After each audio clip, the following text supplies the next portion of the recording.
thought of harm directed towards any living creature. And Patanjali said to us, all living creatures will cease to feel fear or enmity or anger in the presence of those who can send love in response to hate. That's what I mean when I say there are no justified resentments. What I'd like to do, I'd like to share a little story here with you. It's a very tender story. It was sent to me by someone who sends me beautiful things in the mail. And I call it the Tedy Story. And I'd like to read this to you, if I can do it without tearing up. And this story illustrates this as well as anything I've ever seen. There's a story many years ago of an elementary school teacher. Her name was Mrs. Thompson. As she stood in front of her 5th grade class on the very first day of school, she told the children a lie. Like most teachers, she looked at her students and said that she loved them all the same. But that was impossible because there in the front row, slumped in his seat, was a little boy named Tedy Story. Mrs. Thompson had watched Tedy the year before and noticed that he didn't play well with the other children, that his clothes were messy and that he constantly needed a bath. Tedy could be unpleasant.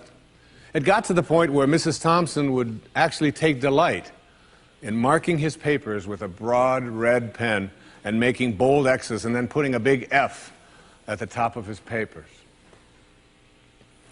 At the school where Mrs. Thompson taught, she was required to review each child's past records, and she put Tedy's off until last. However, when she reviewed his file, she was in for a surprise. Tedy's 1st grade teacher wrote, "Tedy is a bright child with a ready laugh. He does his work neatly and he has good manners. He's a joy to be around." His 2nd grade teacher wrote, "Tedy's an excellent student, well liked by his classmates, but he's troubled because his mother has a terminal illness and life at home must be a struggle." His 3rd grade teacher wrote, "His mother's death has been hard on him. He tries to do his best, but his father doesn't show much interest, and his home life will soon affect him if steps aren't taken." Tedy's 4th grade teacher wrote, "Tedy's withdrawn and doesn't show up much interest in school. He doesn't have many friends, and sometimes he even sleeps in class." By now, Mrs. Thompson realized the problem, and she was ashamed of herself.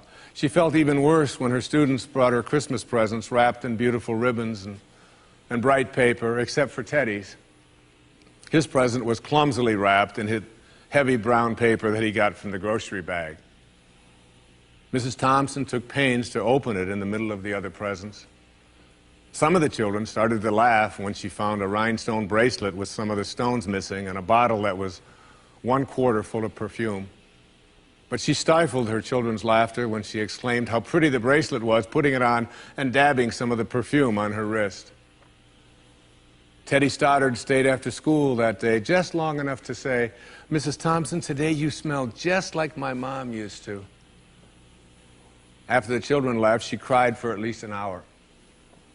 On the very day, she quit teaching reading, writing, and arithmetic, and instead, she began to teach children. Mrs. Thompson paid particular attention to Tedy. As she worked with him and his mind seemed to come alive, the more she encouraged him, the faster he responded. By the end of the year, Tedy had become one of the smartest children in the class, and despite her lie, became one of her teacher's pets. A year later, she found a note under the door from Tedy telling her that she was still the best teacher he ever had in his whole life. 6 years went by before she got another note from Tedy. He then wrote that he had finished high school 3rd in his class, and she was still the best teacher he ever had in his whole life. 4 years after that, she got another letter saying that while things had been tough at times, he stayed in school and stuck with it, and would soon graduate from college with the highest of honors.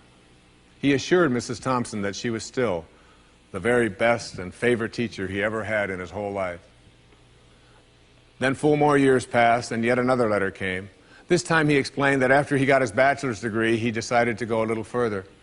The letter explained that she was still the best and favorite teacher he ever had, but now his name was a little longer.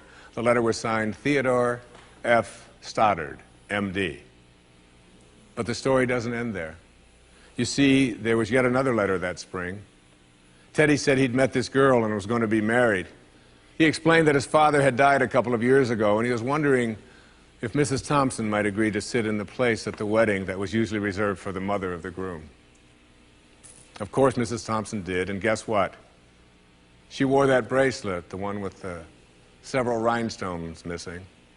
And she made sure she was wearing the perfume that Tedy remembered his mother wearing on their last Christmas together.